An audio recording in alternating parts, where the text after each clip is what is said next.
Hello everybody, this is Steve, and I'm here to talk about my latest book, The Saint of El Camino Real, and how it's coming along. This video is going to be a little choppy because I have a puppy, and I'm going to be tending to the puppy while I'm talking to you. So if you see like these cuts in the video, it's because I had to get up and do something with the puppy. Here's the puppy, by the way. Oh, come on, be on camera. There she is. This is Ruby. Ruby's our new dog. Ruby, my dear. And so you can see what I'm talking about. Anyway, I want to talk to you about my book, like I said. My last update was in February, so it's been a while. And I know I said I'd do another update, and I'm sorry it's taken me so long. But today, the last time I talked about angels meeting places, and some of the places I talked about were Bethesda Fountain in Central Park, and the Angel of Saint Michel in Paris, and the Angel of the North in Gateshead, England, and these places where angels gather together, and why they're important, why they're significant to the angels. Today I want to talk about angelic singing. And this is important in this book because the idea of silence in order to hear angels sing is very important. And so I want to start out by reading some passages from the first books that I wrote. And the first passage comes from Our Lady of West 74th Street, where Amy, who runs the daycare center, is talking about hearing these angelic voices when she's singing with the kids. And she says, "One day I was singing with the kids. It was actually during Christmas time a year ago. Excuse me. We were singing Deck the Halls, and the kids loved the fa-la-la part. When the song ended, we heard this echo, fa-la-la-la-la-la-la-la. We all heard it. The kids thought it was cool. What bothered me was that in all the times I played music or sung in this house, I'd never heard that kind of an echo. It was these pure voices. They sounded like some old-school English boys' choir." In the second book, I go a little step further, and actually the angel in the story, the main angel in the story, sings. And there's a little bit of a spoiler here, so I might skip over part of this or rephrase it. He climbed to the top of a large sand dune and surveyed the moonlit landscape. He drew a deep breath and began to sing. At first, his voice sounded like that of a man, but then he began singing harmonies to his own melody, and then the melody itself began to change, taking unexpected turns. The air was filled with the beautiful, unnatural sound of a choir of one. And then later on in the story, the same angel, he stood straight up and closed his eyes. He parted his lips slightly, and out of his mouth came a sound Victoria had never heard before, a sound never even imagined. It was as if more than one person were singing, and then even more voices joined, harmonies unnatural to the human ear, yet not unpleasant at all.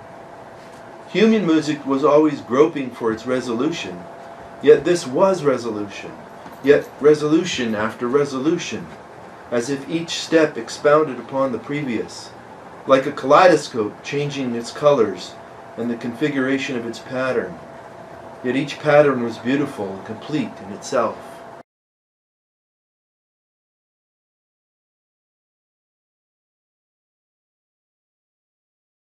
So one of the things that has influenced my ideas about angels singing is modern choral music. And I've been listening to a lot of modern choral music for the last few years. And composers like Morgan Lauridsen, Ola Yalo, I think I'm saying that right, Eric Whitaker, they write this very dense choral music. And they're performed by a lot of modern choirs like Voce 8 and Chanticleer and so forth. So I have these very rich harmonies going on. And that captivated me and captivated my imagination. And I started thinking about an angel being able to produce those kinds of sounds, and came up with the idea of maybe angels having multiple vocal cords. I mean, we have one set of vocal cords, and we can only produce one sound at a time, unless we're Bobby McFerrin or somebody. But angels have 5 sets of vocal cords, at least they do in my books. So here's a video of a human set of vocal cords at work. It's a little graphic, but I think it's interesting. So here we go.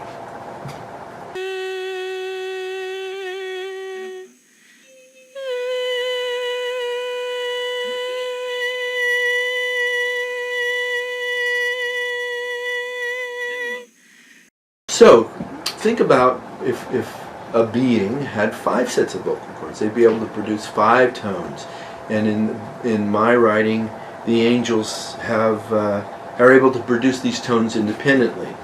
So it's not like they just have to hit them all at once. They can bring them in sequentially, or however they want. They don't have to just all sing them all in unison. So if you had 5 sets of vocal cords, you could produce 5 tones.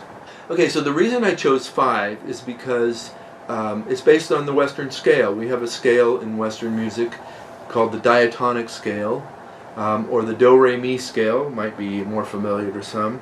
Do, Re, Mi, Fa, Sol, La, Ti, Do. And I'm sure we're all familiar with that scale. If you're not, watch The Sound of Music.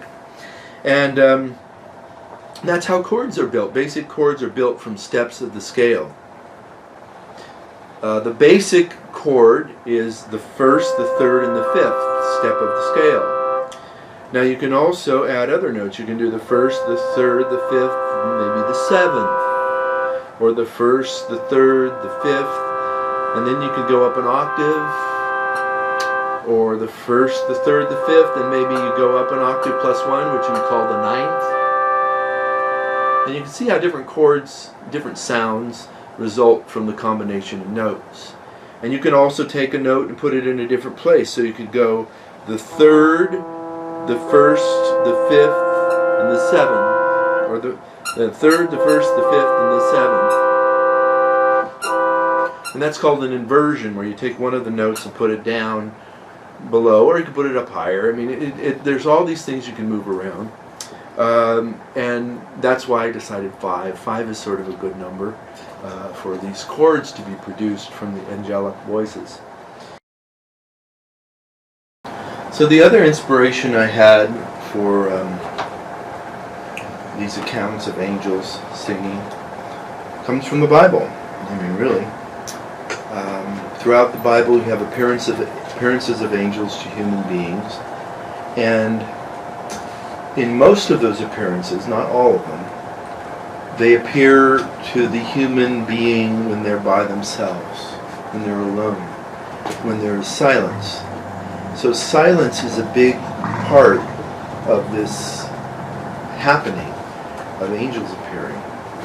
The first example would be from the book of Genesis, where Jacob has his dream.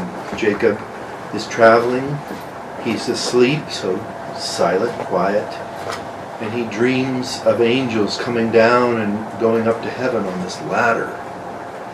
Not the next one, but another one in the Old Testament is an angel appearing to Gideon. And Gideon is out in the fields, threshing wheat, working for his father. He's alone. The angel appears to him. And in the New Testament, the first example we have is the Annunciation. The angel Gabriel comes to the Virgin Mary. Again, she's alone. And then at Christmas, the angel appears to the shepherds. Now, granted, there's more than one shepherd, but again, they're alone. They're out in the fields, out in the countryside. There's silence, and then the angels appear. The angel appears to St. John on the island of Patmos at the end of the Bible to basically dictate the apocalypse to St. John. And St. John is alone. He's out there. He's been exiled. He's a prisoner on the island. So he's all by himself. The angel appears. So the idea that I was impressed with is that there needs to be silence, there needs to be aloneness in order to see and hear the angels. So that's my sort of summation of the idea of angelic singing. In addition to that, and I'm not going to go into this today, read the book, is the whole angelic language and how that came about. That's a whole other thing. When the angels sing, they do sing in angelic. But how that language came about is a whole other video, I suppose. But like I said, this is my last video. Read the book, and you can learn about that. Read the second book. There's a lot of information there about how the language of angelic evolved. So that's it for now. I got to go take care of the dogs before they explode.